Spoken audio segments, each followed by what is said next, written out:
കൽപ്പറ്റ നഗരസഭയിൽ യു.ഡി.എഫിന് അപ്രതീക്ഷിത തിരിച്ചടി. നഗരസഭാ ചെയർമാനായി പരിഗണിക്കാനിരുന്ന ടി.വി. രവീന്ദ്രന്റെ നാമനിർദ്ദേശക പത്രിക തള്ളി. നഗരസഭാ സെക്രട്ടറി ആയിരിക്കെ ഉണ്ടായ ബാധ്യത തീർക്കാത്തതാണ് കാരണം. കമൽ, എന്താണ് യു.ഡി.എഫിന് തിരിച്ചടിയാകുന്നത്? പ്രജീഷ്, ടി.വി. രവീന്ദ്രൻ നേരത്തെ കൽപ്പറ്റ നഗരസഭയിൽ തന്നെ സെക്രട്ടറി ആയിരുന്ന ആളാണ്. ഇത്തവണ നഗരസഭാ ചെയർമാൻ സ്ഥാനാർത്ഥി എന്ന നിലയിലാണ് അദ്ദേഹത്തെ യു.ഡി.എഫ് മത്സരിപ്പിച്ചത്.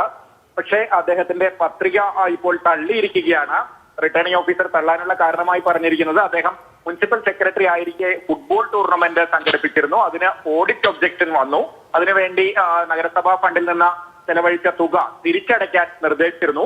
അദ്ദേഹം പറയുന്നത് അദ്ദേഹം പണം കുറച്ചെങ്കിലും തിരിച്ചടച്ചിട്ടുണ്ടെന്നാണ്. പക്ഷേ ഈ ബാധ്യത തീർത്തു എന്നുള്ളൊരു സർട്ടിഫിക്കറ്റ് ഈ നാമനിർദ്ദേശ പത്രികയോടൊപ്പം വെക്കേണ്ടതുണ്ട്. അത് അദ്ദേഹം വെച്ചിരുന്നില്ല. ഇനിയിപ്പോൾ നിശ്ചിത സമയത്തിനുള്ളിൽ അത് ഹാജരാക്കാനും സാധിക്കില്ല.